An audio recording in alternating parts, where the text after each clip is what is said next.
하나님의 역사하시는 삶의 역사의 기준이 뭔가라고 하는 것이죠. 저가 구원받을 만한 믿음이 있었다라고 하는 것이고요. 두 번째는 정말 안진뱅이를 일으켜서 기적을 일으켰는데 그를 신으로 추앙하려고 하자 우리는 사람이다. 그렇게 우리는 신으로 추앙받을 수 없다. 바로 하나님만 영광 받으실 분이다. 오늘 이 두 가지에 대한 말씀을 함께 나누고자 합니다. 여러분, 이고니온에서 바울이 전한 복음을 받아들인 사람도 있었고 받아들이지 못한 사람들이 있었죠. 근데 문제는 받아들이지 못한 사람에 의해서 위협을 받자 바울 일행은 이제 이고니온을 가까스로 도망쳐서 바로 루스드라에 도착한 이야기입니다. 여러분, 복음을 전할 때에는 지금이나 옛날이나 여전히 환영하는 사람보다는 환영하지 않는 사람들이 훨씬 더 많은 것을 보게 됩니다. 뭐 지금은 공개적으로 여러분 박해하는 시대는 아니죠. 여러분, 종교 박해는 굉장히 엄한 중하게 벌을 받는 부분이 되고 있습니다. 바울 일행은 늘 반대자에 의해서 쫓겨다니는 삶을 살았습니다. 그러나 여러분, 성경을 읽어보면 그 어려움에도 늘 하나님의 섭리가 숨어 있었다는 것입니다. 여러분, 잘 보십시오. 만약에 여러분 비시디아 안디옥에서 쫓겨나지 않았다면 어떻게 됐을까요? 이고니온으로 갈 일이 별로 없었겠죠. 아니면 한참 뒤에나 이고니온에 갔을지도 모릅니다. 이고니온에 가지 않았다면 어떤 일이 일어나지 않았을까요? 주를 힘입어 담대히 말할 때 하나님이 역사한 그러한 일들을 또한 보지 못했을 것입니다. 또한 이고니온에서 쫓겨나지 않았다면 루스드라로 갈 일도 없었고 오늘 말씀에서 언급한 이 걷지 못하는 사람이 일어나는 하나님의 이 놀라운 기적을 어떻게 여러분 두 사도만이 아니라 많은 사람들이 경험할 수 있었겠습니까? 오늘도 우리의 삶을 보면 그때 그런 어려움이 있어서 참 힘들었지만 그래도 그런 어려움들이 있어서 오늘 나를 이렇게 기도의 사람으로 만들고 믿음의 사람으로 만들지 않았나. 그때 그 어려움 때문에 내가 기도했고 하나님 붙잡았더니 그게 내 체험이 돼서 오늘 내 믿음의 기초가 여러분 된 것, 여러분 이런 것들이 분명히 있지 않겠습니까? 그렇습니다. 우리 삶에도 동일하게 이런 어려움들이 분명히 일어나지만 여러분, 하나님이 주신 어려움은요, 어려움으로 고생만 하다가 끝나는 건 없다는 겁니다. 내가 이렇게 고생하지만 분명히 하나님이 어려움을 통해서 우리가 믿음으로 나가면 하나님이 연단을 주신다. 여러분, 이렇게 믿으시기를 축복합니다. 이 연단을 통해서 하나님 분명히 우리에게 하실 일이 있다는 것이죠. 자, 오늘 지도를 한번 다시 지난주에 본 지도가 있는데요, 한번 지도를 한번 보시면요, 자,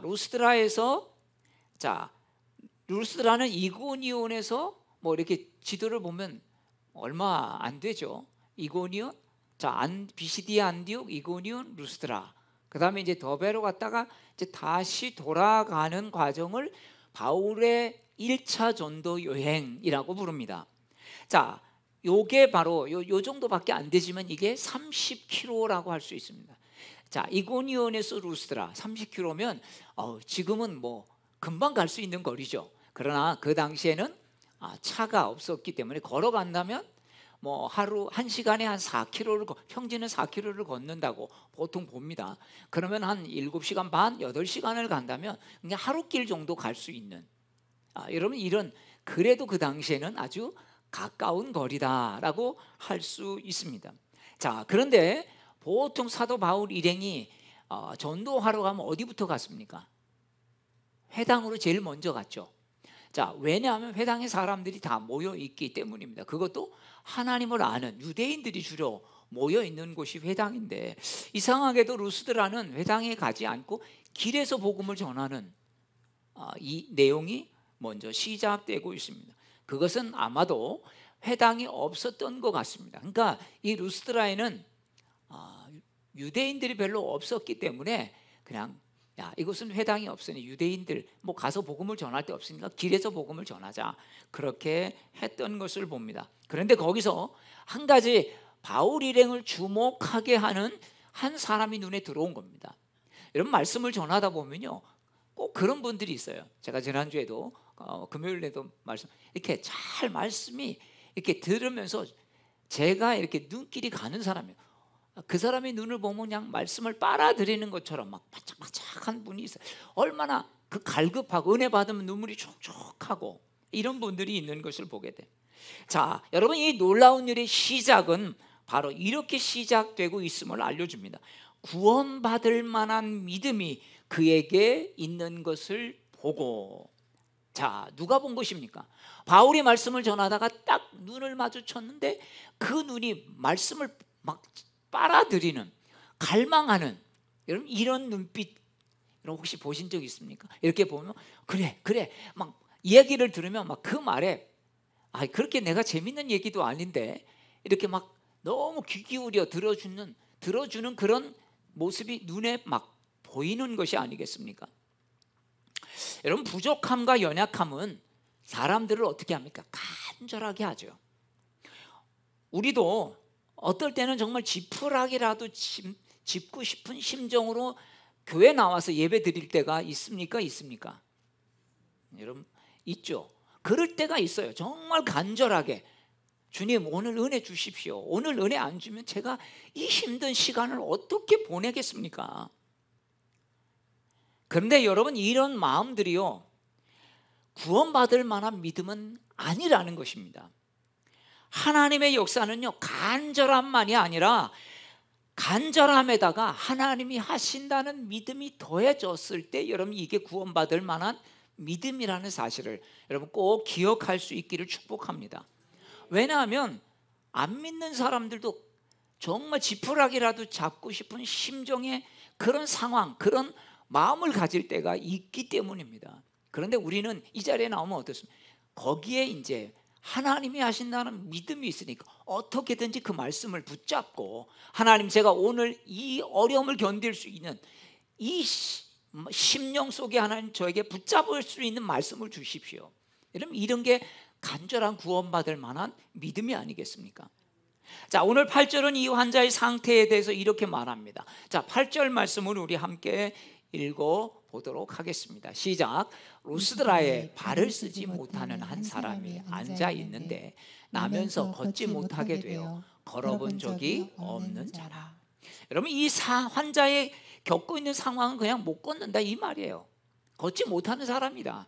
그런데 의사인 누가가 동행해서 이 사도행전을 썼다고 여러분 그렇게 내려오고 있지 않습니까? 그러니까 아마 의사가 쓰니까 그냥 못 걷는다 이렇게 단순하게 써버렸을 텐데, 의사니까 이걸 좀 복잡하게 쓴 거예요. 발을 쓰지 못하고 걷지 못하게 되어 걸어본 적이 없는, 뭐 이렇게 똑같은 말을 3번 다른 말로 이렇게 반복하고 있는 것이죠. 이것은 무슨 의미입니까? 의사가 봐도 의학적으로는 도무지 걸을 수 없는 사람이야, 뭐 이런 말이 아니겠습니까? 근데 이 사람이 바울이 전한 복음을 집중해서 듣고 있었던 것입니다. 여기서 듣는다라는 헬라어의 원뜻은요, 그냥 우연히 듣거나 이렇게 가만히 넋놓고 있다가 그냥 앉아서 흘려 듣는 게 아니라 관심을 갖고 집중해서 듣고 있다는 것입니다. 완전 히 이 말씀에 그냥 몰입되었다, 뭐 이런 표현인 것이죠. 저도 이렇게 설교를 하다 보면 어느 정도 이렇게 사람들이 이 말씀을 듣고 있는지 안 듣고 있는지 제가 알까요? 알죠. 여러분, 사람은요 귀로 듣지만 눈을 보면 알아요. 눈을 보면 이분이 집중해서 듣고 있는지, 아니면 눈을 막 이렇게 딴 데로 굴리고 있으면 지금 듣지만 귀로는 지금 딴 생각하고 있구나 라고 하는 거죠. 그래서 여러분, 우리는 말씀을 들을 때 눈을 집중해야 돼요. 저를 통해서 하나님이 주시는 말씀, 그러니까 자꾸 초점을 맞추지 자꾸 이러고 있고 성경 보고 있고, 여러분 이러면요 말씀이 집중이 안 돼요. 아이들이 기도할 때 우리가 그렇게 하지 않습니까? 야, 눈 뜨고 기도하지 마. 왜? 눈을 뜨고 기도할 수도 있죠. 여러분, 눈 뜨고 기도할 수 있습니까? 없습니까? 있어요. 근데 애들은 눈 뜨면요 보이는 거에 막 정신을 빼앗겨 갖고 정신이 없어요. 그러니까 눈을 감고 안 보이니까 조금 더 주님께 하나님께 집중할 수 있도록 기도하는 것이요. 여러분 우리 마음도 마찬가지예요. 뭔가 정말 집중해서 보지 않으면 우리 마음도 자꾸 딴 생각, 그렇게 해도 자꾸 딴 생각으로 흘러갈 때가 있지 않습니까? 여러분 정신줄 놓으면 안 됩니다. 마음 딱 하고 그 말씀 그래 하다가 또 무슨 걸 단어가 딱 하나 들으면 또 딴 생각으로 이렇게 자꾸 빠지려고, 그때 말씀만 내가 그때 뭐 했지, 막 그때 친구들 만나고 뭐 이렇게 여러분 하면 여러분 내가 그때 뭐 부흥회 때 누구 만나고 뭐 말씀 들었는데, 그럼 또 다시 그쪽으로 빠져버리면 안 된다는 거죠. 자신을 장애를 치료해 줄 능력을 가진 사람이고 그 말씀이 믿어지기 시작했다는 것입니다. 바울이 그 믿음을 딱 보면서 여러분 바울이 그 사람을 주목하지 않았겠습니까? 성령이 바울에게 그걸 알게 한 겁니다. 야, 저 사람이 보통 지금 구원받을 만한 믿음을 가지고 있구나. 그러니까 그 사람을 보면서 어떻게 합니까? 말씀을 전하다가 그 사람을 이렇게 세우지 않습니까? 내 발로 바로 일어서라 이렇게 말합니다. 여러분 이게 굉장히 어렵다는 걸 아시죠? 왜? 그래서 안 일어나면 못 일어나. 내가 뭐 지금 못 일어나서 못 일어난 겁니까? 누가 거기다 앉혀놓은 거죠. 내 발로 걸어갈 수 없으니까. 근데 일어서라고 하는데 일어서려고 해도 못 일어나면 얼마나 망신이겠습니까? 그러니까 함부로 그렇게 못하는 거예요. 근데 성령께서 그 마음을 주시니까 거기에서 선포하는 것이 아니겠습니까? 치유될 거라고 믿고, 하나님이 그런 마음을 주셨으니까. 바울이 그렇게 하고 싶어서 한 게 아니라, 바울은 지금까지 걷지 못해 다른 사람에게 의존해서 살았던 사람, 다른 사람에게 짐이 되는 존재였지만 이제는 다른 사람 의존하고 살지 말라. 이제 내 발로 스스로 일어서서 걸어가라. 여러분 이렇게 선언한 거 아니겠습니까? 저는 이 말씀을 읽으면서 이게 2000년 전에 루스드라에서만 일어난 여러분 이야기겠습니까? 오늘 저와 여러분에게도 주신 말씀인 줄로 믿습니다. 정말 어떤 문제에 앉아 있어서 일어나지 못하고 늘 허우적거리는 여러분 그런 사람에게도 오늘 이 말씀이 유효한 것입니다. 세상 욕망에 매여서 영적인 걸음걸이를 하지 못하고 살아가는 사람들에게도 여러분 주시는 말씀 아니겠습니까? 내 발로 일어서라. 하나님의 소망이 담겨 있는 것입니다. 세상 환경에 매여서 정말 아직도 스스로 걷지 못하고 그저 남에 의해서만 할 때 어떻게 하면 이렇게 세우고 이럴 때만 겨우 걸어가서 그렇게 스스로가 아니라 남에 이끌려서 신앙생활하는 사람에게 여러분 하나님 말씀하신 거 아니겠습니까? 여러분 우리는 어디서 힘을 얻을 수 있겠습니까? 어디서 내가 살 방향을 보고 내 힘을 빼앗아가는 이런저런 문제들로부터 여러분 우리의 마음과 생각을 지킬 수 있겠습니까? 여러분 그게 바로 하나님의 말씀인 것입니다. 여러분 예수 그리스도가 그래서 때로는 우리 생각 속에서 문제와 상황은 변하지 않았는데 하나님께서 우리의 마음을 탁 잡아주시니까 갑자기 우리의 마음이 그 문제를 보는 뭐가 달라져요? 믿음의 시선이 달라지지 않습니까? 분명히 신앙생활 하다 보면 이런 경험들은 아무리 못해도 여러분 두세 번은 다 있는 것 아니겠어요? 복음의 생명을 걸고 열정을 쏟아부은 사도 바울 일행에게 이게 바로 하나님의 선물이요 복음의 선한 도구였던 것 아니겠습니까? 루스드라 사람들의 반응은 너무나 놀라웠고 바울 일행을 근데 그 반응이 너무나 예기치 않은 방향으로 가니까 당황스럽게 했던 것을 보게 됩니다. 자, 어떻게 반응합니까? 11절 12절 말씀을 우리 같이 읽겠습니다. 11절 12절 시작. 무리가 바울이 한 일을 보고 루가오니아 방언으로 소리질러 이르되 신들이 사람들의 형상으로 우리 가운데 내려오셨다 하여 바나바는 제우스라 하고 바울은 그 중에 말하는 자이므로 헤르메스라 하더라. 바나바는 제우스로 말하고 바울을 헤르메스라고 말합니다. 아니 이것을 일으킨 사람이 바울인데 왜 바울은 제우스라고 안 하고 이게 바뀌어 써야 되는데 아마도 성경의 주석가는 그렇게 말합니다.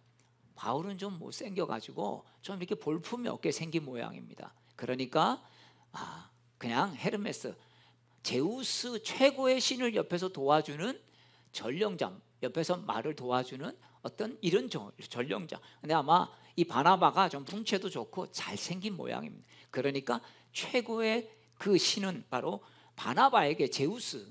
여러분 제우스 하면 그리스 신화에 나온 최고의 신 아닙니까? 그 당시 사람들은요 이런 생각을 했던 모양입니다. 가끔 신들이 인간의 모습을 하고 우리 가운데 오는데 우리가 함부로 그 인간을 대했다가는 정말 때로는 벼락을 맞고 그거에 대한 벌을 받으니까 누구든지 잘 대해줘야 된다, 이런 생각을 갖고 있었던 것을 보게 됩니다. 자, 그도 그럴 것이 절대 사람은 고칠 수가 없고 여기 뭐 하반신 장애를 가졌으니 여러분 얼마나 고치려고 노력했겠습니까? 그런데 이 사람을 그냥 말로 이렇게 세운 겁니다. 정말 놀라운 일 아니겠습니까? 그러니까 이 사람이 분명히 사람의 모습으로 내려온 신이다, 이렇게 바나바와 바울을 그렇게 추앙하게 된 것입니다. 제우스 하면 뭐 최고의 신이죠. 자, 그런데 발을 쓰지 못하는 사람을 걷게 한 후에 자, 바울과 바나바는 갑자기 사람들이 소동하면서 무슨 일을 하는 거예요. 그러니까 도대체 이게 루가오니아 방언으로 말하니까 이게 도대체 무슨 일이 갑자기 일어났는지 도무지 감을 잡을 수가 없었던 것입니다. 자, 그래서 루스드라 사람들이 바나바와 바울을 신으로 숭배하는 동시에 신이 왔으니까 이제 거기다가 소를 잡아가지고 아마 제사를 드리려고 한 것입니다. 자, 그러니까 어떻게 됩니까? 바울과 바나바는 화들짝 놀라게 되는 것이죠. 너무 놀라 바울과 바나바가 한 행동은 뭡니까? 옷을 찢었다는 거예요. 여러분, 옷을 찢는다는 건 뭐겠습니까? 회개한다는 거 아니겠어요? 자, 그러면서 이렇게 말합니다. 여러분, 나는 여러분과 같은 그런 성징을 가진 사람일 뿐입니다. 이렇게 말합니다. 왜 나를 신으로 숭배합니까? 나는 당신과 똑같은 그냥 사람일 뿐입니다. 이렇게 말하고 있습니다. 그뿐 아니라 15절에서 복음을 전한 분명한 이유를 이렇게 말하죠. 자, 15절 말씀을 우리 같이 읽어 보겠습니다. 좀 길지만 시작. 이르되 여러분이요 어찌하여 이런 일을 하느냐? 우리도 여러분과 같은 성정을 가진 사람이라. 여러분에게 복음을 전하는 것은 이런 헛된 일을 버리고 천지와 바다와 그 가운데 만물을 지으시고 살아계신 하나님께로 돌아오게 함이라. 자, 왜 우리가 복음을 다 이렇게 전하고 다닌 줄 아십니까? 이런 어리석은 짓을 하지 못하도록 복음을 전하고 다니는 것입니다. 복음이 들어가야 이런 우매한 짓을 하지 않습니다.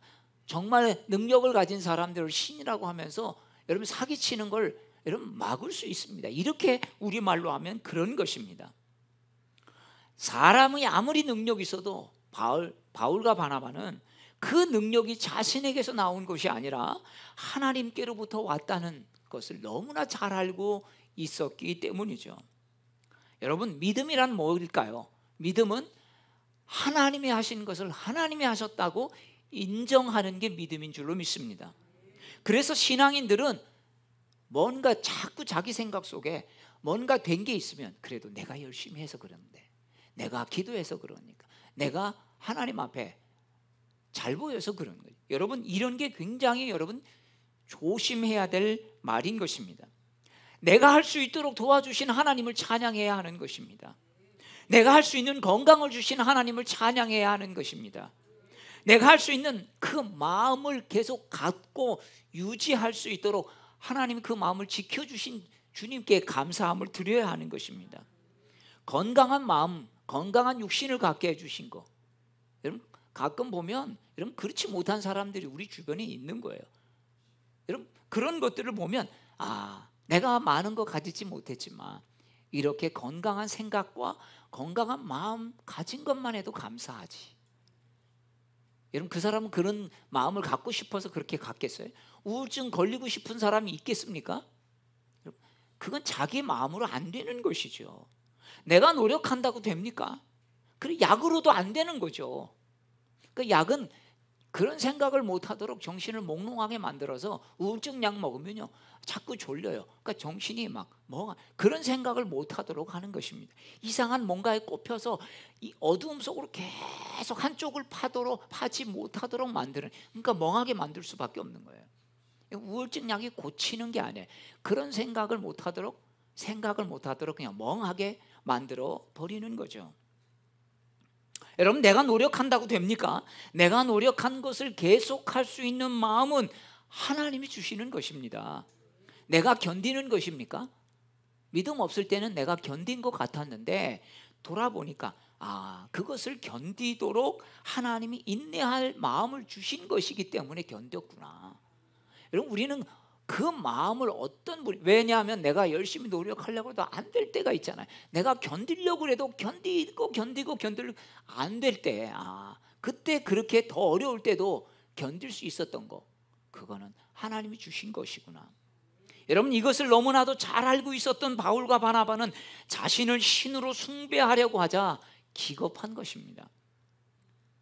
아니, 내가 신처럼 떠받들어 달라고 한 것도 아니고 저렇게 나를 신처럼 대접하는데 슬쩍 눈 감고 그냥 넘어가서 나중에 이것을 통해서 복음 전하면 되지 않을까? 여러분, 바울과 바나바에게도 이런 생각이 조금이라도 여러분 들어오지 않았을까요?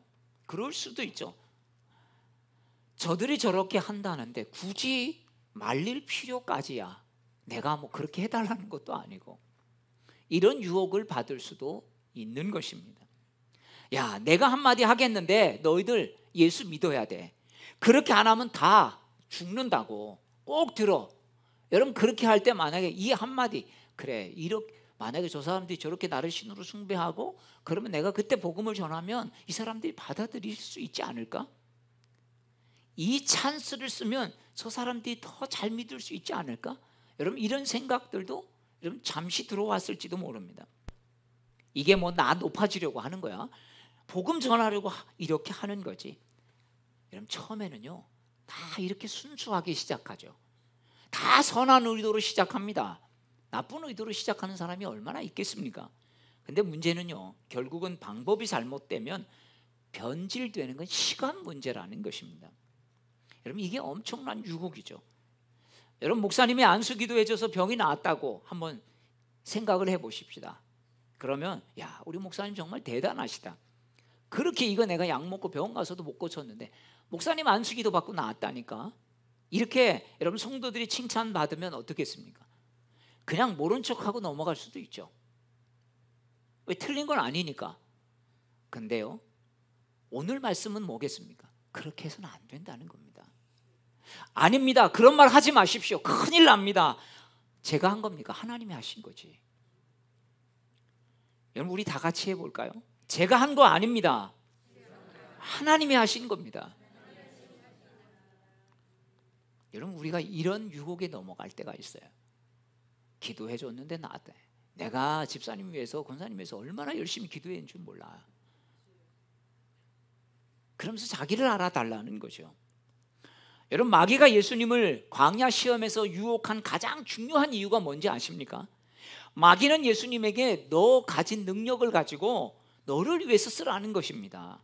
자, 예수님께서 지금 금식 기도 끝난 다음에 40일이 끝난 다음에 마귀가 찾아옵니다.